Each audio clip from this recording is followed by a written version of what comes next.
ಈ ಒಂದು ಕೊನೆಯ ಹಂತದ ಬೆಳವಣಿಗೆಯಲ್ಲಿ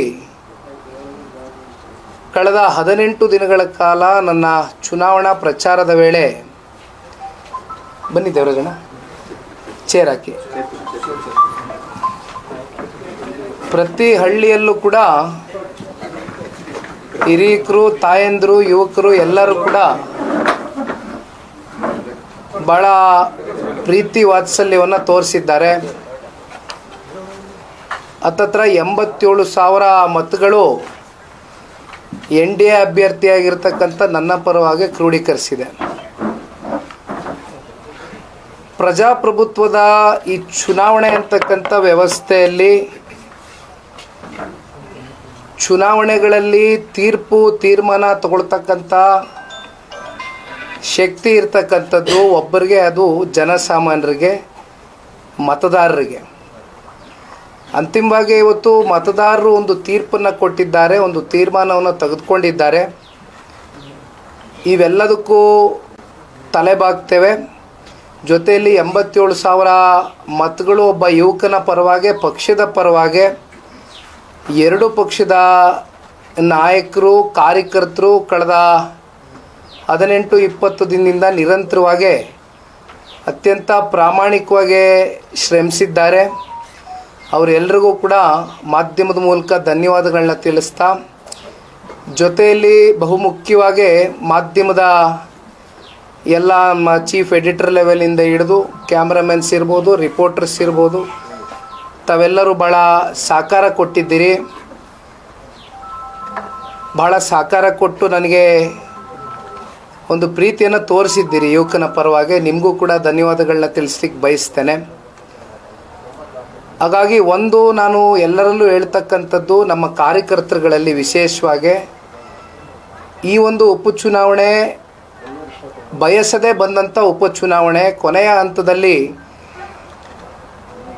ತಗೊಂಡಂಥ ಒಂದು ತೀರ್ಮಾನ, ನಿರ್ಣಯಕ್ಕೆ ನಾನು ತಲೆ ಬಾಗಬೇಕಾದಂಥ ಒಂದು ಪರಿಸ್ಥಿತಿಗೆ ಬಂದು ನಿಂತೆ. ಆದರೆ ಇಡೀ ರಾಮನಗರ ಜಿಲ್ಲೆಯಲ್ಲಿ ಸನ್ಮಾನ್ಯ ದೇವೇಗೌಡರನ್ನ, ಸನ್ಮಾನ್ಯ ಕುಮಾರಣ್ಣ ಅವ್ರನ್ನ ರಾಜಕೀಯವಾಗಿ ಇವತ್ತೇನಾದರೂ ಇಷ್ಟು ಎತ್ತರಕ್ಕೆ ಬೆಳೆಸಿರ್ತಕ್ಕಂಥ ಜನ ಇದ್ದರೆ ಅದು ರಾಮನಗರ ಜಿಲ್ಲೆಯ ಜನತೆ. ಹಾಗಾಗಿ ನಾನು ಕೆಲವೊಂದಷ್ಟು ಚುನಾವಣಾ ಸಂದರ್ಭದಲ್ಲಿ ಮಾತುಗಳನ್ನ ಕೊಟ್ಟಿದ್ದೆ. ಅದು ಚುನಾವಣೆಗೆ ಮಾತ್ರ ಸೀಮಿತವಾಗಿರ್ತಕ್ಕಂಥ ಮಾತಾಗಿರೋದಿಲ್ಲ. ನನ್ನ ಚುನಾವಣೆಯ ಗೆಲುವು ಸೋಲು ಇವ್ಯಾವನ್ನೂ ಕೂಡ ನಿರ್ಣಯ ಮಾಡೋದಿಲ್ಲ. ಹಾಗಾಗಿ ಇವತ್ತು ಸನ್ಮಾನ್ಯ ಕುಮಾರಣ್ಣ ಅವ್ರಿಗೆ ಕೇಂದ್ರದಲ್ಲಿ ಸಚಿವ ಸ್ಥಾನ ದೊರಕಲಿಕ್ಕೆ ಒಂದು ಕಡೆ ರಾಜ್ಯದ ಜನತೆ, ರಾಮನಗರ ಮತ್ತು ಮಂಡ್ಯ ಜಿಲ್ಲೆಯ ಜನತೆಯೂ ಕೂಡ ಅಷ್ಟೇ ಶಕ್ತಿಯನ್ನು ತುಂಬಿಸಿದ್ದೀರಿ, ಕಾರಣಕರ್ತರಾಗಿದ್ದೀರಿ. ಹಾಗಾಗಿ ಏನು ನಮಗೆ ಕಳೆದ 30-40 ವರ್ಷದಿಂದ ದೀರ್ಘಕಾಲ ಆಶೀರ್ವಾದವನ್ನು ಮಾಡಿದ್ದೀರಿ, ನಿಮ್ಮ ಋಣವನ್ನು ತೀರಿಸ್ತಕ್ಕಂಥ ಪ್ರಾಮಾಣಿಕ ಕೆಲಸ ನಿಮ್ಮ ಜೊತೆಯಲ್ಲಿ ನಾನು ನಿಂತು ಮಾಡ್ತೇನೆ. ನಾನು ಕೊಟ್ಟಿರ್ತಕ್ಕಂಥ ಮಾತನ್ನು ಯಾವುದೂ ಕೂಡ ಹಿಂಪಡ್ತಕ್ಕಂಥಕ್ಕೂ ಹೋಗೋದಿಲ್ಲ, ನಾನು ತೊಗೊಳ್ತಕ್ಕಂಥದ್ದಕ್ಕೆ ಹೋಗೋದಿಲ್ಲ.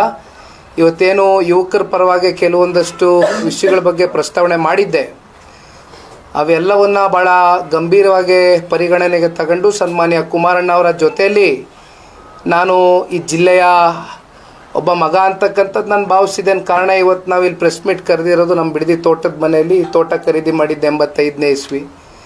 ಹಾಗಾಗಿ ನಾವು ಇಲ್ಲಿ ಹುಟ್ಟದೆ ಹೋಗಿರ್ಬೋದು, ನಾನು ಒಪ್ಕೊಳ್ತೇನೆ, ನಾವೇನು ಇಲ್ಲಿ ಜನಿಸಿಲ್ಲ. ಆದರೆ ನಮ್ಮ ಜಿಲ್ಲೆಯ ಜನತೆಯ ಒಂದು ಸಂಬಂಧ ಹಾಗೂ ಸಂಪರ್ಕ ಅತ್ಯಂತ ಭಾವನಾತ್ಮಕವಾದಂಥ ಒಂದು ಸಂಬಂಧ. ಎಲ್ಲೂ ಕೂಡ ಅದಕ್ಕೆ ಚ್ಯುತಿ ಬರದೇ ಇರತಕ್ಕಂಥ ನಿಟ್ಟಿನಲ್ಲಿ ನಿಮ್ಮ ಜೊತೆಯಲ್ಲಿ ಪ್ರಾಮಾಣಿಕವಾಗಿ ಹೆಜ್ಜೆಯನ್ನು ಹಾಕ್ತೇನೆ. ನಮ್ಮ ಜಿಲ್ಲೆಯ ಮಕ್ಕಳ ಭವಿಷ್ಯವನ್ನು ರೂಪಿಸ್ತಕ್ಕಂಥದ್ದಕ್ಕೆ ಸನ್ಮಾನ್ಯ ಕುಮಾರಣ್ಣ ಅವರ ಜೊತೆಯಲ್ಲಿ ಧ್ವನಿಗೂಡಿ ಪ್ರಾಮಾಣಿಕವಾಗಿ ಕೆಲಸ ಮಾಡ್ತೇನೆ ಅಂತಕ್ಕಂಥದ್ದನ್ನು ಈ ಸಂದರ್ಭದಲ್ಲಿ ಹೇಳ್ತಾ,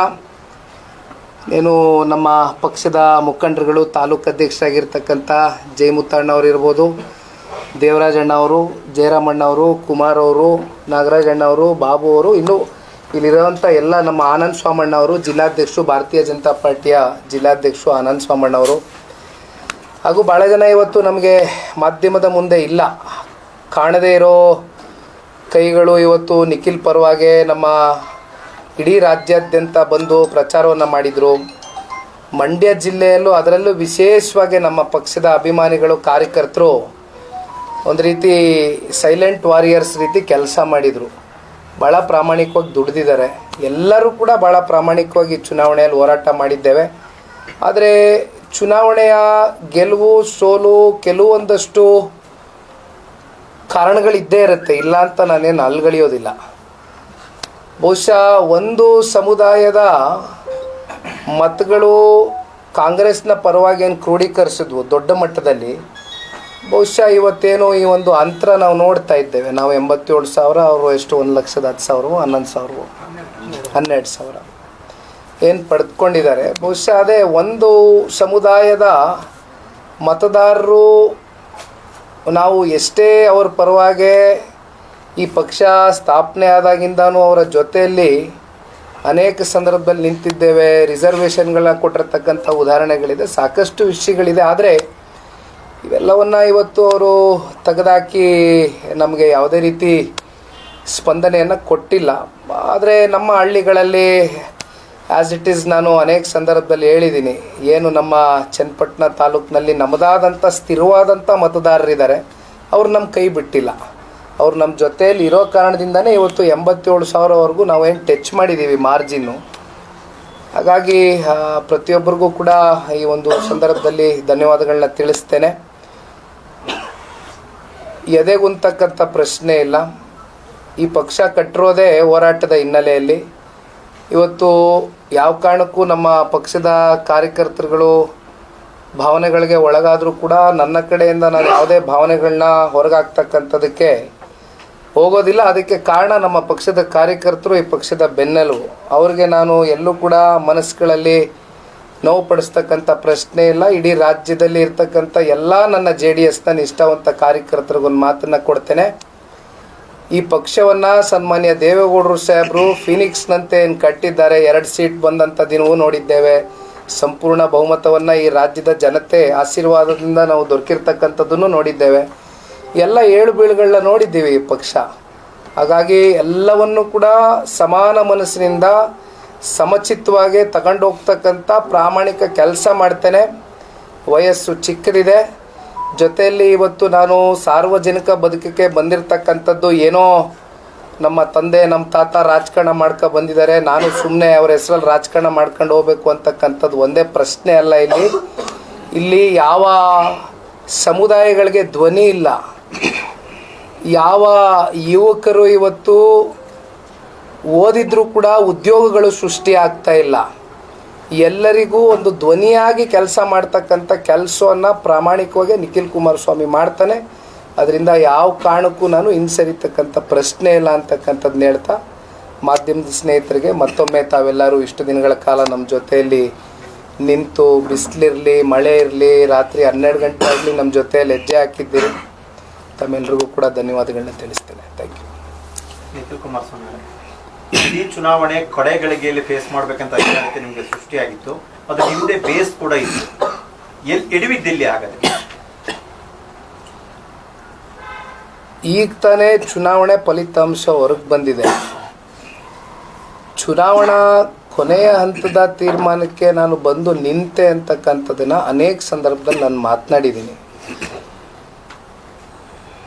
ಯಾವ ಒಬ್ಬ ವ್ಯಕ್ತಿ ತಗೊಂಡಂಥ ನಿರ್ಣಯಗಳು ಯಾತಕ್ಕೋಸ್ಕರ ತೀರ್ಮಾನಗಳಾಯಿತು ಇವೆಲ್ಲವೂ ಕೂಡ ಈಗ ಪೋಸ್ಟ್ಮಾರ್ಟಮ್ ಮಾಡಿಕೊಂಡು ಕೂರೋದ್ರಲ್ಲಿ ನನ್ನ ಅಭಿಪ್ರಾಯದಲ್ಲಿ ಸಮಯ ವ್ಯರ್ಥ ಮಾಡ್ಕೊಳ್ಳೋದ್ರಲ್ಲಿ ಬೇಡ. ಈಗ ಜನ ಈಗಾಗಲೇ ತೀರ್ಪನ್ನು ಕೊಟ್ಟಿದ್ದಾರೆ. ಅಂತಿಮವಾಗಿ ಪ್ರಜಾಪ್ರಭುತ್ವದ ಈ ಚುನಾವಣೆ ವ್ಯವಸ್ಥೆಯಲ್ಲಿ ಜನಸಾಮಾನ್ಯರ ತೀರ್ಪೇ ಅಂತಿಮ. ಹಾಗಾಗಿ ನಾವು ತಲೆಬಾಗಬೇಕಾಗತ್ತೆ. ಎಲ್ಲಿ ನಾವು ಎಡವಿದ್ದೇವೆ, ಎಲ್ಲಿ ಮುಂದೆ ಸರಿಪಡಿಸ್ಕೊಂಡು ಹೋಗಬೇಕು ಅಂತಕ್ಕಂಥ ಕೆಲವೊಂದಷ್ಟು ವಿಷಯಗಳ ಬಗ್ಗೆ ನಾವೇ ಕೂತ್ಕೊಂಡು ನಮ್ಮ ಪಕ್ಷದ ಚೌಕಟ್ಟಿನಲ್ಲಿ ಮುಖಂಡರು ಕಾರ್ಯಕರ್ತರ ಜೊತೆ ಕೂತು ಚರ್ಚೆ ಮಾಡ್ಕೊಂಡು ಮುಂದಿನ ದಿನಗಳಲ್ಲಿ ಚುನಾವಣೆ ಫೇಸ್ ಮಾಡಿ. ರಾಮನಗರ ಚುನಾವಣೆಯನ್ನು ಹೊರತುಪಡಿಸಿ ಹೇಳೋದಾದ್ರೆ ಮಂಡ್ಯ ಮತ್ತು ಚನ್ನಪಟ್ಟಣ ಎರಡೂ ಕಡೆ ನೀವು ಬಲಿಪಶು ಆದ್ರಿ ಪಕ್ಷಕ್ಕಾಗಿ, ಒಪ್ಕೋತೀರಾ ಇದನ್ನ? ನೀವು ಬಲಿಪಶು, ನೀವು ಎರಡು ಚುನಾವಣೆ ಪಕ್ಷ ಇದ್ದರೆ ನಿಖಿಲ್ ಕುಮಾರಸ್ವಾಮಿಯಿಂದ ಪಕ್ಷ ಅಲ್ಲ. ನಾನು ಪಕ್ಷದ ಸಾಮಾನ್ಯ ಕಾರ್ಯಕರ್ತನಾಗಿ ಚಿಂತನೆ ಮಾಡ್ತೇನೆ ಪಕ್ಷದ ಪರವಾಗಿ. ಈಗ ಬಹುಶಃ ಒಂದು ಮಾತು ಉದ್ಭವ ಆಗೋದು, ಈ ಉಪಚುನಾವಣೆಯಲ್ಲಿ ಆ ಸಂದಿಗ್ಧ ಪರಿಸ್ಥಿತಿಯಲ್ಲಿ ಇವತ್ತು ನಾನು ಚುನಾವಣೆಗೇನು ಬಂದು ನಿಲ್ಲಬೇಕಾಗಿ ಬಂತು. ಬಹುಶಃ ಇವತ್ತು ನಾನೇನಾದರೂ ಈ ಚುನಾವಣೆಯಲ್ಲಿ ಕೊನೆ ಹಂತದಲ್ಲಿ ಇಷ್ಟೆಲ್ಲ ಕಾರ್ಯಕರ್ತರುಗಳು, ಇಷ್ಟೆಲ್ಲ ಎರಡು ಪಕ್ಷದ ಮುಖಂಡರು, ಹಿರಿಯಕರು ಹೇಳಿದಾಗ ಹಿಂಸರಿದಿದ್ರೆ ಈ ಚುನಾವಣೆ ಪೂರಕವಾಗಿಲ್ಲ. ಹಾಗಾಗಿ ಪೂರಕವಾಗಿ ಇಲ್ಲದೆ ಇರೋ ಕಾರಣ ನಿಖಿಲ್ ಕುಮಾರಸ್ವಾಮಿ ಅವನ ಸ್ವಾರ್ಥಕ್ಕೋಸ್ಕರ ಇಡೀ ಕುಟುಂಬದವರು ಒಬ್ಬ ಪಕ್ಷದ ಕಾರ್ಯಕರ್ತರಿಗೆ ಬಲಿಪಶು ಮಾಡ್ತಾ ಇದ್ದಾರೆ ಅಂತಕ್ಕಂಥ ಕಳಂಕ ಬಹುಶಃ ನಾವು ಒತ್ಕೊಳ್ತಾ ಇದ್ವೋ ಏನೋ ಅಂತಕ್ಕಂಥದ್ದು ನಾನು ಚಿಂತೆ ಮಾಡ್ತೇನೆ. ಹಾಗಾಗಿ ಬಹುಶಃ ಆ ಒಂದು ಕಳಂಕ ಮುಕ್ತನಾಗಿ ಇವತ್ತು ನಾನು ಮಲಗ್ತೇನೆ, ಏನು ತೊಂದರೆ ಇಲ್ಲ. ಈ ಸೋಲು ನಾನೇ ಸ್ವೀಕಾರ ಮಾಡ್ತೇನೆ, ಪಕ್ಷ ಸ್ವೀಕಾರ ಮಾಡುತ್ತೆ. ಹಾಗಾಗಿ ಗೆಲುವು ಸೋಲು ಅಂತಕ್ಕಂಥದ್ದು ಚುನಾವಣೆಗಳಲ್ಲಿ ಕಳೆದ ಲೋಕಸಭಾ ಚುನಾವಣೆ ನೋಡಿದ್ವಿ ನಾವು ಏನಾಯಿತು. ರಾಜ್ಯದ ಜನತೆ ಹಳೆ ಮೈಸೂರು ಪ್ರಾಂತ್ಯದಲ್ಲಿ ಅದರಲ್ಲೂ ವಿಶೇಷವಾಗಿ ದೊಡ್ಡ ಮಟ್ಟದಲ್ಲಿ NDA ಅಭ್ಯರ್ಥಿಗಳ ಪರವಾಗಿ ನಿಂತರು. ಹಾಗಾಗಿ ಭಾಳ ಜನ ಸೋತಿದ್ದಾರೆ, ಗೆದ್ದಿದ್ದಾರೆ. ನಾನು ಇಲ್ಲಿವರೆಗೂ ಒಂದು ಗೆಲುವು ನೋಡಿಲ್ಲ, ಸತ್ಯ ಒಪ್ಕೊಳ್ತೇನೆ. ಇದು ನನ್ನ 3ನೇಯ ಸೋಲು. ಆದರೆ ಈಗ ಇತಿಹಾಸ ನಾವು ಮಾತನಾಡೋದಾದರೆ ಭಾಳ ಜನ ಹೇಳ್ತೀವಿ, ಅಬ್ರಹಾಂ ಲಿಂಕನ್ ಅವ್ರ ವಿಚಾರ ಹೇಳ್ತೇವೆ, ಡಾಕ್ಟರ್ ಅಂಬೇಡ್ಕರ್ ಅವ್ರ ವಿಚಾರ ಹೇಳ್ತೇವೆ, ವಾಜಪೇಯಿ ಅವ್ರ ವಿಚಾರ ಚರ್ಚೆ ಮಾಡ್ತೇವೆ. ಭಾಳ ಜನ ಸೋತಿದ್ದಾರೆ. ಸೋತ್ವಿ ಅಂತ ನಾವು ಮೂಲೆಯಲ್ಲಿ ಕೂರ್ತೀವಿ ಅಂತಕ್ಕಂಥದ್ದಾದರೆ ಹಂಗಾದರೆ ನಾವು ಹೋರಾಟಗಾರರಾಗಿ ಸಾರ್ವಜನಿಕ ಬದುಕಲ್ಲಿ ಇರೋದಕ್ಕೆ ಅನಾಲಾಯಕು ಅಂತಕ್ಕಂಥದ್ದು ನನ್ನ ಅಭಿಪ್ರಾಯ. ಹಾಗಾಗಿ ಹೋರಾಟ ಅಂತಕ್ಕಂಥದ್ದು ಶಾಶ್ವತ, ನಿರಂತರ, ಸಮಾಜದ ಏಳಿಗೆಗೋಸ್ಕರ ಹೋರಾಟ ಮಾಡೇ ಮಾಡ್ತೀವಿ, ಜೊತೆಲಿ ಇರ್ತೇವೆ. ರಾಜ್ಯಾದ್ಯಂತ ಕಾರ್ಯಕರ್ತರು ಮುಖಂಡರು ನಿಖಿಲ್ ಅವರ ಗೆಲುವಿಗಾಗಿ ಇದು ಮಾಡಿದ್ರು. ಈಗ ಸೋಲಾಗಿದೆ, ಕಾರ್ಯಕರ್ತರಿಗೆ ಏನ್ ಹೇಳ್ತೀರಾ? ಅವ್ರಿಗೂ ಸಖತ್ ಬೇಸರ ಆಗಿದೆ. ಇಡೀ ಸ್ಟೇಟ್ ಅಲ್ಲಿ ಗೆಲ್ಬೇಕು ಅಂತ ನಿಖಿಲ್ ಬಯಸಿದ್ರು. ತಾವು ಹೇಳಿದ ಸತ್ಯ. ಯಾಕೆಂದ್ರೆ ಬಹುಶಃ ಇಡೀ ರಾಜ್ಯದಲ್ಲಿ ನನ್ನ ಕಳೆದ 2 ಚುನಾವಣೆಗಳ ಹಿನ್ನಡೆಯ ಬಳಿಕ ಪಕ್ಷದ ಕಾರ್ಯಕರ್ತರುಗಳ ಮನಸ್ಸಲ್ಲಂತೂ ಭಾಳ ದೊಡ್ಡ ಮಟ್ಟದಲ್ಲಿ ನೋವಿತ್ತು. ತುಂಬ ಜನ ಇವತ್ತು ಇರ್ರೆಸ್ಪೆಕ್ಟಿವ್ ಆಫ್ ರಾಜಕಾರಣದಲ್ಲಿ ಅವರು ಸಕ್ರಿಯವಾಗಿ ಇಲ್ಲದೆ ಹೋದಂಥ ಕೆಲವೊಂದಷ್ಟು ಕುಟುಂಬಗಳು, irrespective of politics, irrespective of community, caste, ಇಲ್ಲ ನಿಖಿಲ್ ಈ ಸಲ ಗೆಲ್ಲಬೇಕು ಅನ್ನುವಂಥ ಭಾವನೆ ಇಡೀ ರಾಜ್ಯಾದ್ಯಂತ ಇತ್ತು. ಅದು ನಾನಂತೂ ಭಾಳ ಹತ್ತಿರದಿಂದ ಗಮನಿಸಿದೆ. ಆದರೆ ಇವತ್ತು ಚುನಾವಣೆ ಬಂದಿದೆ, ಫಲಿತಾಂಶ ಬಂದಿದೆ, ಕ್ಷೇತ್ರದ ಜನತೆನೂ ನಮ್ಗೆ ಆಶೀರ್ವಾದ ಮಾಡಿದ್ದಾರೆ. ನಾನು ಹೇಳ್ದಂಗೆ ಇವತ್ತು 6 ಬಾರಿ ಶಾಸಕರು ಮಾಡಿರುವಂಥ ಜಿಲ್ಲೆ ಇದು. 2 ಬಾರಿ ಚನ್ನಪಟ್ಟಣದಲ್ಲಿ, 6 ಬಾರಿ ರಾಮನಗರದಲ್ಲಿ ಶಾಸಕರು, 8 ಬಾರಿ ಶಾಸಕ ಸ್ಥಾನ ಕೊಟ್ಟಿರುವಂಥ ಜಿಲ್ಲೆ ಇದು. ನಾವು ಇವತ್ತೇನಾದ್ರು ರಾಜಕೀಯವಾಗಿ ಸನ್ಮಾನ್ಯ ಕುಮಾರಣ್ಣವರು, ದೇವೇಗೌಡರು ಈ ಮಟ್ಟಕ್ಕೆ ಬೆಳೆದಿದ್ದಾರೆ, ಈ ಜಿಲ್ಲೆ ಜನತೆ ಕಾರಣ. ಹಾಗಾಗಿ ನಾನು ಸೋತಿರ್ಬೋದು, ಆದರೆ ಆ ಋಣ ತೀರಿಸ್ತಕ್ಕಂಥ ಕೆಲಸ ಆದರೂ ನಾನು ಮಾಡಬೇಕಲ್ವಾ? ಆ ಕೆಲಸ ನಾನು ಮಾಡ್ತೇನೆ. ಅಭ್ಯರ್ಥಿ ಆಯ್ಕೆ ವಿಚಾರ ಕೊನೆಯಲ್ಲಿ ಒಂದಷ್ಟು ಗೊಂದಲ ಆಗಿದ್ವಿ ಕಾರಣ ಆಯ್ತು ಅಂತ. ಯಾಕಂದ್ರೆ ಬಿಜೆಪಿನೋ ಇಲ್ಲ ಸಾಮಾನ್ಯ ಕಾರ್ಯಕರ್ತರು NDA ಅಭ್ಯರ್ಥಿ ಯಾರೋ ಗೊಂದಲ, ಅವರಿಗೆ ಒಂದಷ್ಟು ಗೊಂದಲ ಉಂಟಾಗಿ ಈ ರೀತಿ ಆಯ್ತು ಅಂತ ಹೇಳಿ. ನಮಗೆ ಬೇಸಿಕಲಿ ಸಮಯ ಸಿಕ್ಕಲಿಲ್ಲ. We were in a fix. ಯಾಕೆಂದರೆ ನಾವು ಅವ್ರ ಥರನೇ ಈ ಲೋಕಸಭಾ ಚುನಾವಣೆಯ ಬಳಿಕ ಅಥವಾ ಆ ಒಂದು ಹಂತದಲ್ಲೇ ನಾವು ಕೂತ್ಕೊಂಡು ಪ್ಲ್ಯಾನಿಂಗ್ಗಳು ಮಾಡ್ಕೊಂಡು ನಾವು ಚುನಾವಣೆ ಸ್ಪರ್ಧೆ ಮಾಡಬೇಕು, ನಮ್ಮ ಸ್ವಕ್ಷೇತ್ರ ನಾವು ಕ್ಲೇಮ್ ಮಾಡ್ಕೋಬೇಕು, ನಾವು ಟಿಕೆಟ್ ಬಿಟ್ಕೊಡ್ಬಾರ್ದು ಇನ್ನೊಬ್ರಿಗೆ ಅನ್ನೋ ಒಂದು ಮನಸ್ಥಿತಿ ನಮ್ಮಲ್ಲಿ, ಆ ಸ್ವಾರ್ಥದ ಮನೋಭಾವನೆ ಇದ್ದಿದ್ರೆ ಬಹುಶಃ ಈ ಚುನಾವಣೆ ಗೆಲ್ತಾ ಇದ್ವಿ. ಏಕೆಂದರೆ 4 ತಿಂಗಳು ನಮ್ಗೆ ಟೈಮ್ ಸಿಕ್ಕಿರೋದು, ಅವ್ರಿಗೆ ಆ ಟೈಮ್ ಸಿಕ್ತು. 4 ತಿಂಗಳು ಕೂತ್ಕೊಂಡು ಯಾವ ರೀತಿ ಚುನಾವಣೆ ಮಾಡಬೇಕು, ಯಾರನ್ನ ಟ್ಯಾಪ್ ಮಾಡಬೇಕು, ಏನು ಮಾಡಬೇಕು, ಎಲ್ಲ ರೀತಿ ಪಾಪ ಅವ್ರಿಗೆ ಸಮಯ ಸಿಕ್ಕಿದ್ರೆ ಚುನಾವಣೆ ಮಾಡಿದರು. ನಮಗೆ ಸಂದಿಗ್ಧ ಪರಿಸ್ಥಿತಿ. ಈಗ NDA ಮಿತ್ರ ಪಕ್ಷದ ಭಾಗವಾಗಿರ್ತಕ್ಕಂಥ JDS, ದೇಶದ ಗೌರವಾನ್ವಿತ ಪ್ರಧಾನಮಂತ್ರಿಗಳು, ಗೃಹ ಸಚಿವರು, ರಾಷ್ಟ್ರೀಯ ಅಧ್ಯಕ್ಷರಾಗಿರ್ತಕ್ಕಂಥ ನಡ್ಡಾಜಿಯವರು, ಹಾಗೂ ನಮ್ಮ ಎಲ್ಲ ಯಡಿಯೂರಪ್ಪ ಸಾಹೇಬರು, ವಿಜಯೇಂದ್ರರವರು, ಅಶೋಕ್ ಅಣ್ಣ ಅವರು, ಭಾಳ ಜನ ಇವತ್ತು we are answerable to many people. ನಾವು 2 ಪಕ್ಷದ ಕಾರ್ಯಕರ್ತರಿಗೆ ನಾವು ಉತ್ತರ ಕೊಡಬೇಕಾಗಿತ್ತು. ನಾವು ನಮಗೆ ಬೇಕಾದಂಥ ತೀರ್ಮಾನಗಳು, ಸ್ವಇಚ್ಛೆಯಿಂದ ತಗೊಳ್ತಕ್ಕಂಥ ತೀರ್ಮಾನಗಳು ಆಗ್ಲಿಕ್ಕೆ ಆಗ್ತಾ ಇರಲಿಲ್ಲ. ಇದು ತಾವು ನೋಡಿದ್ರಿ, ಕಟ್ಟಾಕಿದ್ವಿ ನಾವು ಕೊನೆಗೆ ಲಾಸ್ಟ್ ಮೂಮೆಂಟಲ್ಲಿ ಅವರು ಈ ಒಂದು ನಿರ್ಣಯಕ್ಕೆ, ತೀರ್ಮಾನಕ್ಕೆ ತಗೊಂಡಾಗ ಕೊನೆಗೆ ನಮಗೆ ಸಮಯ ಸಾಕಾಗಲಿಲ್ಲ. 18-20 ದಿನದಲ್ಲಿ ಬಹುಶಃ ಪ್ರತಿಯೊಬ್ಬ ಜನತಾದಳ ಪಕ್ಷದ ಕಾರ್ಯಕರ್ತರಲ್ಲೂ ನಾನು ಇಲ್ಲಿ ನಮ್ಮ ಚನ್ನಪಟ್ಟಣ ತಾಲೂಕಿನ ಕಾರ್ಯಕರ್ತರಿಗೆ ಹೇಳುವಂಥದ್ದು, ಇಷ್ಟು ಪ್ರಾಮಾಣಿಕತೆ, ಇಷ್ಟು ನಿಷ್ಠೆಯಿಂದ ಚುನಾವಣೆ ಮಾಡಿರ್ತಕ್ಕಂಥದ್ದು ನಾನು 2 ಚುನಾವಣೆ ನಾನು ಮಾಡಿದ್ದೀನಿ. ಒಂದು ಮಂಡ್ಯನೂ ಮಾಡಿದ್ದೀನಿ, ರಾಮನಗರನೂ ಮಾಡಿದ್ದೀನಿ. ಆದರೆ ಈ ಚುನಾವಣೆಯಲ್ಲಿ ಒಬ್ಬ ಸಾಮಾನ್ಯರಲ್ಲಿ ಸಾಮಾನ್ಯ ಕಾರ್ಯಕರ್ತ ಕೂಡ ನಿಖಿಲ್ ಪರವಾಗಿ ಪ್ರಾಮಾಣಿಕವಾಗಿ ಕೆಲಸ ಮಾಡಿದ್ದಾರೆ, ದುಡಿದಿದ್ದಾರೆ. ಅಂಥವ್ರಿಗೆ ನಾನು ಋಣಿಯಾಗಿರ್ತೀನಿ. ಅಂಥವ್ರ ಜೊತೆಯಲ್ಲಿ ಧ್ವನಿಯಾಗಿ ಕೆಲಸ ಮಾಡುವಂಥ ಜವಾಬ್ದಾರಿ ಇದೆ. ಮುಗಿದೋಗಿದೆ. ಈಗ ಮುಂದೇನು ಮಾಡ್ಬೇಕು ಮಾಡ್ತೀನಿ. ಸರ್, ಎಲ್ಲೋ ಒಂದ್ ಕಡೆ ರಾಮನಗರದಲ್ಲಿ ಖಾಲಿ ಮಾಡ್ತಾನೆ ಮಾತನ್ನ ಪದೇ ಪದೇ ಡಿ ಕೆ ಶಿವಕುಮಾರ್ ಹೇಳಿದ್ರು. ಅದ್ರಲ್ಲಿ ಸಕ್ಸಸ್ ಆದ್ರ ಇಲ್ಲೊಂದ್ ಕಡೆ ಒಂದು ಕ್ಷೇತ್ರವನ್ನಾದ್ರೂ ಉಳಿಸ್ಕೊಂಡು ಜೆಡಿಎಸ್ ಅಸ್ತಿತ್ವವನ್ನು ಉಳಿಸ್ಕೊಳ್ಳುವಂತ ವಿಫಲ ಆಯ್ತಾ? ಕಾರಣ ಏನಿರ್ಬೋದು ಅಂತ? ಒಂದು ಚುನಾವಣೆಯ ಗೆಲುವು ಸೋಲು ಇಲ್ಲಿಂದ ಖಾಲಿ ಮಾಡಿಸಿದ್ವಿ ಅಥವಾ ವಾಪಸ್ಸು ನಾವಿಲ್ಲಿ ಪ್ರಬಲವಾಗಿ ನಮ್ಮ ರಾಜಕೀಯ ಶಕ್ತಿಯನ್ನು ಮತ್ತೆ ಬೆಳೆಸ್ಕೊಂಡ್ವಿ ಅಂತಕ್ಕಂಥದ್ದನ್ನ ತೀರ್ಮಾನ ಮಾಡಲಿಕ್ಕೆ ಆಗೋದಿಲ್ಲ. ಹಾಗಿದ್ದಾಗ ಕಳೆದ ಲೋಕಸಭಾ ಚುನಾವಣೆಯಲ್ಲಿ ಬೆಂಗಳೂರು ಗ್ರಾಮಾಂತರ ಏನಾಯಿತು? ನಾವೇನಾರು ಹಂಗೆ ಮಾತಾಡಿದ್ವಾ? ಹಾಗಿದ್ರೆ ನಾವು ಇಲ್ಲಿಂದ ಅವ್ರನ್ನ ರಾಮನಗರ ಜಿಲ್ಲೆಯಿಂದ ಖಾಲಿ ಮಾಡಿಸ್ಬಿಟ್ವು ಅಂತ ಹೇಳೋಕ್ಕಾಗತ್ತಾ? ಇಲ್ಲಿ ಶಕ್ತಿ ಇರುವಂಥದ್ದು ಪ್ರಜಾಪ್ರಭುತ್ವದ ವ್ಯವಸ್ಥೆಯಲ್ಲಿ ಮತದಾರರಿಗೆ ಮಾತ್ರ. ಮತದಾರರು ಯಾವ ರೀತಿ ಬೇಕಾದರೂ ತೀರ್ಮಾನಗಳು, ನಿರ್ಣಯಗಳು ಚುನಾವಣೆಗೆ ಸಾಂದರ್ಭಿಕವಾಗಿ ತಗೊಳ್ತಕ್ಕಂಥ ಶಕ್ತಿ ಇದೆ, ಆಗಿದೆ. ಹಾಗಾಗಿ ಇಲ್ಲಿ ಯಾರನ್ನೂ ಖಾಲಿ ಮಾಡಿಸ್ತಕ್ಕಂಥದ್ದಾಗಲಿ ಮಾಡ್ಲಿಕ್ಕೆ ಆಗೋದಿಲ್ಲ.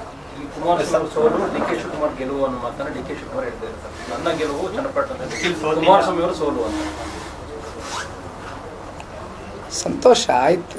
ಇವತ್ತೇನು ಗೆದ್ದಿದ್ದಾರೆ, ಗೆದ್ದಿದ್ದ ಮಾತ್ರಕ್ಕೆ ಬೀಗ್ತಕ್ಕಂಥದ್ದು ಆಗಬಾರ್ದು. ನನಗೆ ವಯಸ್ಸು ಭಾಳ ಚಿಕ್ಕದಿದೆ. ನನ್ನ ಒಂದು ರಾಜಕಾರಣದ ಅನುಭವ 3 ಸೋಲುಗಳಾಗಿದೆ.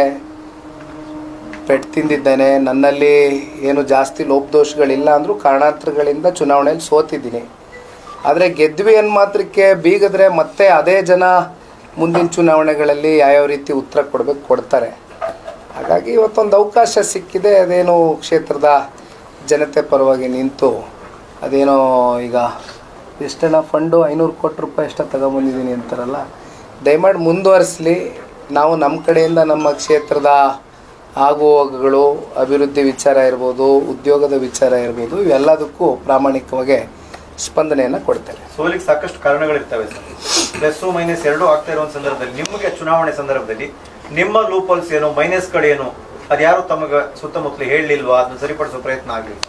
ನನ್ನ ಪ್ರಕಾರ ಯಾವುದೇ ಲೂಪ್ ಹೋಲ್ಸ್ಗಳು ಇಟ್ಕೊಂಡು ಈ ಚುನಾವಣೆ ನಾವು ಮಾಡಲೇ ಇಲ್ಲ.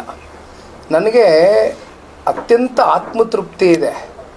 ಬಹುಶಃ JDS ಪಕ್ಷದ ಇತಿಹಾಸದಲ್ಲಿ ಇಂಥ ಒಂದು ಐತಿಹಾಸಿಕವಾದಂಥ ಚುನಾವಣೆ, ಇತಿಹಾಸದ ಪುಟಗಳಲ್ಲಿ ಉಳ್ಕೊಳ್ತಕ್ಕಂಥ ಚುನಾವಣೆ, ಫಲಿತಾಂಶ ನನ್ನ ಪರವಾಗಿ ಬರದೇ ಹೋದರೂ ಕೂಡ ಎಲ್ಲೂ ಕೂಡ ನಾವು ಎಡವಿಲ್ಲ. ಚುನಾವಣಾ ಪ್ರಚಾರದ ವೇಳೆ ಆಗಲಿ ಅಥವಾ ಪ್ರತಿ ಮನೆಗೂ ನಾವು ಮತದಾರರಿಗೆ ರೀಚೌಟ್ ಆಗ್ತಕ್ಕಂಥ ವಿಚಾರ ಇರಲಿ, ನಮ್ಮ ಸಮಯ ವಿರೋಧ ಪಕ್ಷದವರು ಲಘುವಾಗಿ ಮಾತನಾಡಿದರೂ ಕೂಡ ನಮಗೆ ನಾವು ಮಾಡಿದಂಥ ಅಭಿವೃದ್ಧಿ ಕೆಲಸ ಕಾರ್ಯಗಳ ಬಗ್ಗೆ ನಾವು ಭಾಳ ಪಾಸಿಟಿವಿಟಿಯಿಂದ ಚರ್ಚೆ ಮಾಡಿದ್ದಾಗಲಿ, ಎಲ್ಲ ರೀತಿಯಿಂದನೂ ಪ್ರಾಮಾಣಿಕತೆ ಇಸ್ ದ ಮೇಜರ್ ಫ್ಯಾಕ್ಟರ್. ನಾನು ಹೇಳೋದು ಅತ್ಯಂತ ಪ್ರಾಮಾಣಿಕತೆಯಿಂದ ಚುನಾವಣೆ ಮಾಡಿದ್ದೀವಿ. ಹಾಗಾಗಿ ಇಲ್ಲೇನು ಲೂಪ್ ಹೋಲ್ಸ್ ಅಂತಕ್ಕಂಥದ್ದೇನಿಲ್ಲ. ಒಂದು ನಿಮ್ಗೆ ಹೇಳ್ದಂಗೆ ಎಲ್ಲೋ ಒಂದು ಸಮುದಾಯ ನಾವು ಭಾಳ ನಂಬಿದ್ದೇವೆ, ಇಲ್ಲಿವರೆಗೂ ನಂಬಿದ್ದೇವೆ. ಆದರೆ ಆ ಸಮುದಾಯ ನಮ್ಮ ಜೊತೆಯಲ್ಲಿ ಚುನಾವಣೆ ಸಂದರ್ಭದಲ್ಲಿ ನಿಲ್ಲದೇ ಇರತಕ್ಕಂಥ ಕಾರಣ ಒಂದು ಕಡೆ ಮತಗಳು ಸಂಪೂರ್ಣವಾಗಿ ಕ್ರೋಢೀಕರಿಸಿದ್ರಿಂದ ಬಹುಶಃ ಈ ಒಂದು ಫಲಿತಾಂಶ ಏರುಪೇರು ಆಗಲಿಕ್ಕೆ ಕಾರಣ ಆಯ್ತೇನೋ ಅಂತಕ್ಕಂಥ ಎರಡು ವಿಚಾರಗಳನ್ನು ಟ್ರೆಂಡ್ ಸೆಟ್ ಮಾಡ್ಕೊಂಡು ಬಂದ್ರು ಸ್ಟಾರ್ಟಿಂಗ್ ಇಂದ. ಒಂದು, ನಿಖಿಲ್ ಕುಮಾರಸ್ವಾಮಿ ಈ ಬಾರಿ ಅಳ್ತಾರೆ, ದೇವೇಗೌಡರು ಅಳ್ತಿದ್ರು, ಕುಮಾರಸ್ವಾಮಿ ಅಳ್ತಿದ್ದಾರೆ, ಇವ್ರು ಅಳ್ತಾರೆ ಅನ್ನೋದು ಒಂದು ವಿಚಾರ. ಅವ್ರು ಅಳಕ್ಕಾಗಿ ಬಂದಿದ್ದಾರೆ ನೋಡಿ ಅಳ್ತಾರೆ ಅನ್ನೋದು. ಎರಡನೇದು, ದುಡ್ಡನ್ನ ಹೊಳೆ ಹರಿಸ್ತಾರೆ ಇವ್ರು ಈ ಬಾರಿ, ಕುಮಾರಣ್ಣನ ನೋಟು, ಯೋಗೇಶ್ವರಿ ಓಟು, ಅವೆರಡನ್ನ ಅವರು ಒಂದ್ ರೀತಿಯ ಟ್ರೆಂಡ್ ಸೆಟ್ ಮಾಡ್ಕೊಂಡ್ ಬಂದ್ರು. ಅದನ್ನ ನೀವು ಎಲ್ಲ ಕೌಂಟರ್ ಮಾಡೋಲ್ಲಿ ಎಡುದ್ರ ಅಥವಾ JDS ಅಂತ? ಆಡಳಿತಾರೂಢ ಸರ್ಕಾರ, ಅಧಿಕಾರ, ಹಣದ ಬಲ, ತೋಳಿನ ಬಲ ಯಾರಿಗೆ ಎಷ್ಟಿದೆ ಅಂತಕ್ಕಂಥದ್ದು ಜಗಜ್ಜಾಹಿರ. ಇಲ್ಲಿ ಈ ಚುನಾವಣೆಯಲ್ಲಿ ದುಡ್ಡು ಕಾಸಿನ ವಿಚಾರವಾಗಿ ಮಾತನಾಡ್ತಕ್ಕಂಥದ್ದು ಸೂಕ್ತ ಅಲ್ಲ. ಏಕೆಂದರೆ ನನಗೆ ಒಬ್ಬ ಯುವಕನಾಗಿ ಒಳಗಡೆ ಆತಂಕ, ಚುನಾವಣೆಗಳಲ್ಲಿ ಒಂದು ದುಡ್ಡು ಕಾಸಿನ ಹಣದ ವ್ಯವಸ್ಥೆಗಳು ಕನಿಷ್ಠ ಪಕ್ಷ ಮುಂದಿನ ದಿನಗಳಲ್ಲಾದರೂ ಇವೆಲ್ಲವನ್ನು ಒಂದು ಕಡಿವಾಣ ಹಾಕಬೇಕು ಅಂತಕ್ಕಂಥದ್ದು ನನ್ನ ಅಭಿಪ್ರಾಯ. ಏಕೆಂದರೆ ಚುನಾಯಿತಿ ಪ್ರತಿನಿಧಿಗಳಿರ್ಬೋದು ಅಥವಾ ಸಾರ್ವಜನಿಕ ಬದುಕಲ್ಲಿರ್ತಕ್ಕಂಥ ಯಾವುದೇ ಪಕ್ಷದ ವ್ಯಕ್ತಿಗಳಿರ್ಬೋದು, ಇವತ್ತು ಯಾರು ಕೂಡ ರಾಜಕಾರಣಕ್ಕೆ ಬಂದು ಹಣ ಗಳಿಸ್ಲಿಕ್ಕೆ ಪರ್ಸೆಂಟೇಜ್ ಬಗ್ಗೆ ನಾನು ಮಾತಾಡೋದಿಲ್ಲ. ಒಂದು ಪರ್ಸೆಂಟೇಜ್ ಇದ್ದೇ ಇರ್ತಾರೆ, ರಾಜಕಾರಣದಲ್ಲಿ ಬಂದ ನಂತರನೇ ಹಣ ಗಳಿಸಿರ್ತಾರೆ. ಆದರೆ ಮೆಜಾರಿಟಿ ಆಫ್ ದ ಪರ್ಸೆಂಟೇಜು ಇವತ್ತು ರಾಜಕಾರಣದಲ್ಲಿ ಇರ್ತಕ್ಕಂಥ ಮುಂದಿನ ಯುವ ಪೀಳಿಗೆಗಾಗಲಿ ನಾವು ಒಂದು ಸಂದೇಶ ಕೊಟ್ಟು, ಇಲ್ಲ ನೀವೆಲ್ಲ ರಾಜಕಾರಣಕ್ಕೆ ಬರಬೇಕು, ಏನಾದರೂ ಒಂದು ಸಮಾಜವನ್ನು ಪರಿವರ್ತನೆ ಮಾಡ್ತಕ್ಕಂಥದ್ದಕ್ಕೆ ನಿಮ್ಮ ಕೈಲಿ ಒಂದು ಶಕ್ತಿ ಇದೆ, ಬನ್ನಿ ಅಂತ ಯುವ ಪೀಳಿಗೆಗಾದರೂ ಕರೀಲಿಕ್ಕೆ ಈ ದುಡ್ಡು ಕಾಸಿನ ವ್ಯವಸ್ಥೆಗಳು ಬದಲಾವಣೆ ಆಗಬೇಕು ಅಂತಕ್ಕಂಥ ಅಪೇಕ್ಷೆ ಪಡೋನಲ್ಲಿ ನಾನು ಒಬ್ಬ. ಸರ್, ಈಗ ಸಮುದಾಯದ ವಿಚಾರ ಮಾತಾಡಿದ್ವಿ. ಜನಪದದಲ್ಲಿ Vokkaliga versus other caste equal ಆಗಿದೆ. ಒಕ್ಕಲಿಗನ್ನು ಹೊರತುಪಡಿಸಿ ಮುಂದಷ್ಟು ಬೇರೆ ಬೇರೆ ಸಮುದಾಯಗಳ ಸೆಳೆಯೋದ್ರಲ್ಲಿ ನೀವು ವಿಫಲರಾದ್ರೆ, ಇಲ್ಲ ಲೀಡರ್ಗಳ ಸಮಸ್ಯೆ ಆಯ್ತಾ ಅಂತ ಹೇಳಿ, ಸೆಕೆಂಡ್ ಲೈನ್ ಲೀಡರ್ಸ್ದು ಆ ಸಮುದಾಯ ಸಂಬಂಧಪಟ್ಟಿದ್ದು. ಜನತಾದಳ ಪಕ್ಷ ಅಧಿಕಾರದಲ್ಲಿರಲಿ ಇಲ್ಲದೆ ಹೋಗಲಿ ಯಾವತ್ತೂ ಕೂಡ ಒಂದು ಸಮುದಾಯ ಒಂದು ಸಮಾಜದ ಏಳಿಗೆಗೋಸ್ಕರ ದುಡಿಮೆ ಮಾಡಿರ್ತಕ್ಕಂಥ ಪಕ್ಷ ಅಲ್ಲ. ಸರ್ವ ಜನಾಂಗದ ಶಾಂತಿಯ ತೋಟ ರಚನೆ ಮಾಡಬೇಕು ಅಂತ ಸನ್ಮಾನ್ಯ ಕುಮಾರಣ್ಣ ಅವರು ಯಾವಾಗಲೂ ಏನು ಹೇಳ್ತಾ ಇರ್ತಾರೆ, ಹೃದಯ ತುಂಬಿ ಹೇಳ್ತಾ ಇರ್ತಾರೆ. ಆ ರೀತಿ ನಾವು ಸರ್ವರಿಗೂ ನೀವು ಯಾವ ಜಾತಿ, ಯಾವ ಸಮುದಾಯ, ಯಾವ ಧರ್ಮಕ್ಕೆ ಸೇರಿದ್ದೀರಾ ಅಂತಕ್ಕಂಥದ್ದು ಎಂದೂ ಪ್ರಶ್ನೆ ಮಾಡಿಲ್ಲ ನಾವು. ಆದರೆ ಬಹುಶಃ ವಿಪರ್ಯಾಸ ಒಂದಂತೂ ಸತ್ಯ. ನಾವು ಮೊನ್ನೆ ಚುನಾವಣೆ ಸಂದರ್ಭದಲ್ಲಿ ಹೇಳಿದ್ವಿ, ಹತ್ತತ್ರ 1,500 ಕೋಟಿಯಷ್ಟು ಅನುದಾನ ತಗೊಂಬಂದು ನಾವು ಚನ್ನಪಟ್ಟಣ ತಾಲೂಕಿನ ಅಭಿವೃದ್ಧಿಗೆ ಹೂಡಿಕೆ ಮಾಡಿದ್ವಿ.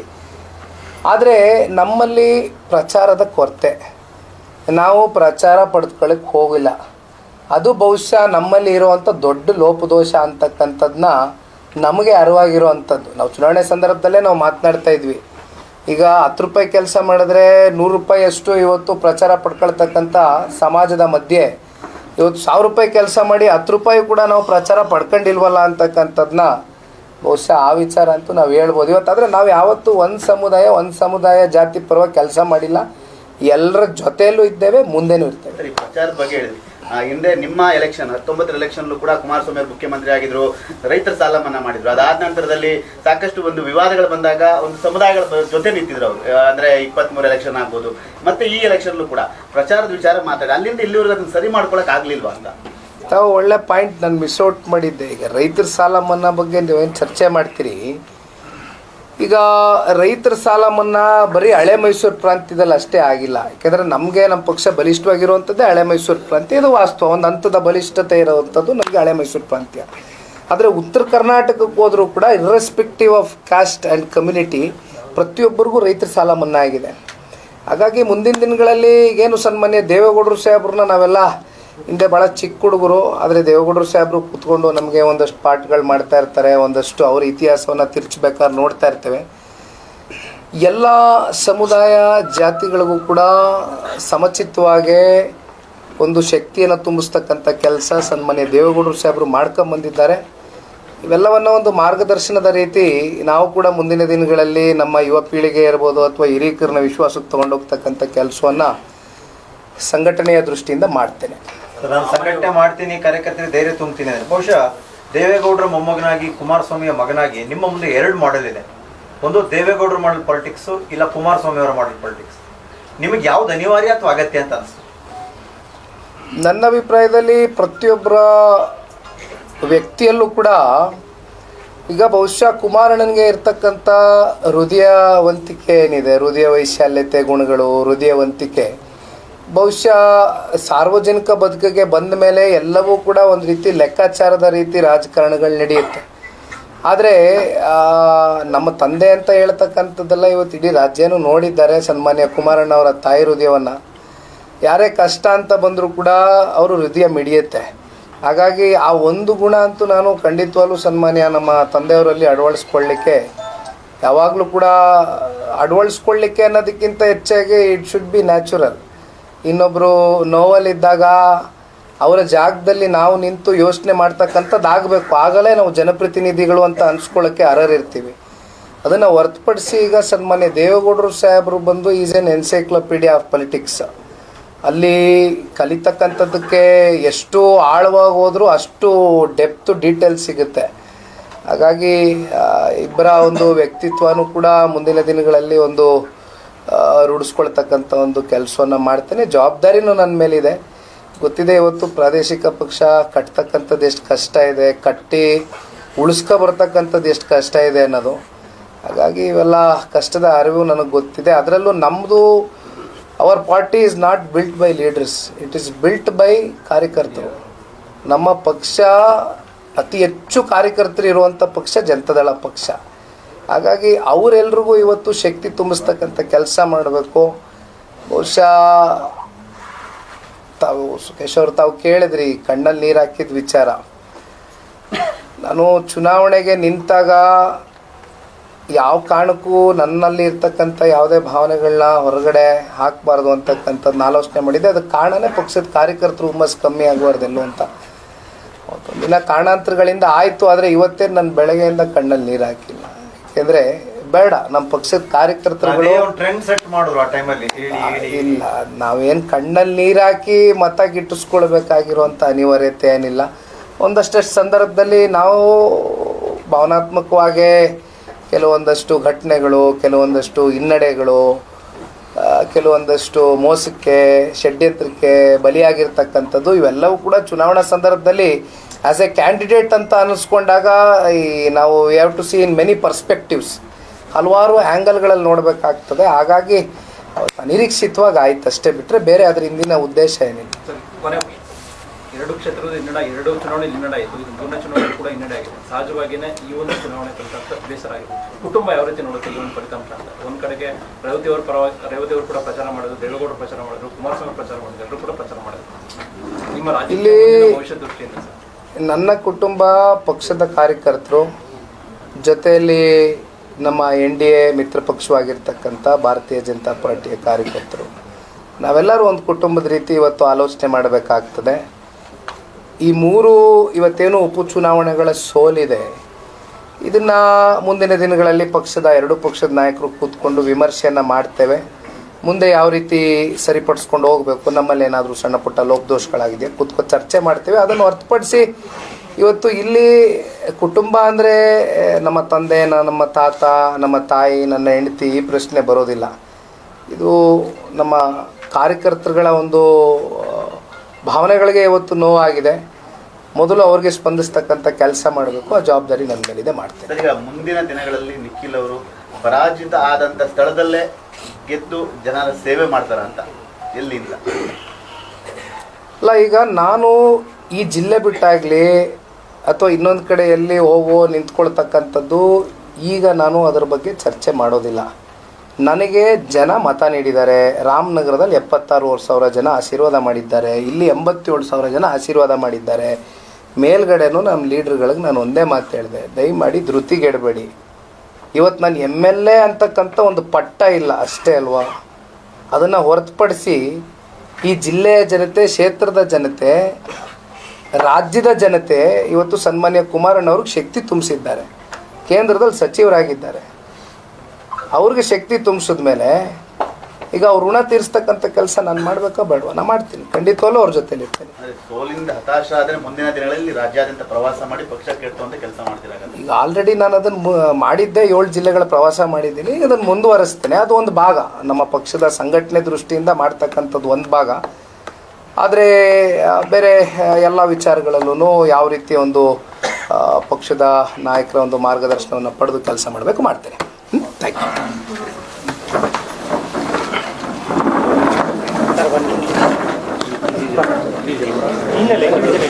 English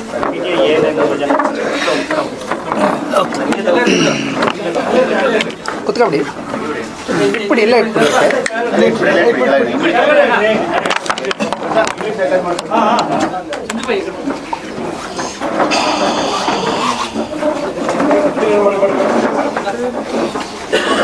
Today, the by-election result is announced. What do you say about today's results? You also lost us in Chenpatna. Today's by-election, which the whole of the state was waiting, Shiggaon, Sandur and Chenpatna, the results have come out. And I have to tell you, as a candidate of Chenpatna, as an NDA candidate, the results which has come out of Channapatna and Shiggave and Sandur were not expected, but we will have to accept it because ultimately people have taken their decision, and we will have to obey people's decision, and definitely we'll look forward in the future days because we have a very long lasting relationship with Ramnagara district, with the voters, and Sri Devegowda ji and Kumar Swami ji. From the past 40 years they are having a very strong bonding relationship. Definitely we have seen a lot of gains, lot of losses in our political journey, but this particular loss will not let me down individually, because this was a call taken very lately by respective NDA family, which we call, from the central leaders and the state leaders of BJP and the JDS leaders, and moreover you know the political developments and the political scenario which took place during the by-election polls. Ultimately I was given around 20 days for the election campaign. I have to tell the Channapatna Karyakartas and the leaders of both the parties have put their heart and soul into this election. So people of Channapatna also have given me an opportunity. They have given 87,000 votes for India candidate, not a small margin. But there are many other factors for my loss, which I will not be stating it out today. I think that has to be a clear, deep discussion within the party and the party leaders. But one thing is for sure, I think we were let down by one of the major minor communities, which we say, but unfortunately it has played a major part. Sir, JDS party workers and leaders is very upset about your losers in Channapatna. What do you say about your party leaders and party workers? Well, as I initially stated, see, JDS party has seen lots of ups and downs in the whole of political from past 30-40 years of JDS career. So this particular loss, definitely I know the party Karyakartas from whole of the state, and irrespective of people who I met in our state, outside my constituency also, they were not politically connected or affiliated with any party. Many families, many youths, they wanted Nikhil Kumar Swami to win this time around. Everybody were hoping, and in fact I have to thank all the media, chief editor level, cameraman, and all the reporters also for being very kind in covering the election campaign from the past 20 days. Definitely I will wait for my time. It is not about me, but to structure out and to build the regional party is a big challenge by itself, which Devegowda ji and Kumar Swami ji has done from the past 40 years. There is a huge responsibility on me, which in the future days I am looking forward to, and as I have already started touring the state, I will continue with that. Thank you so much.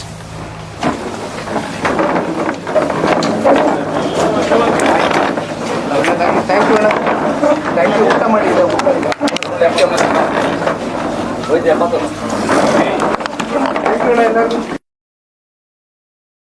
ಇದು right news.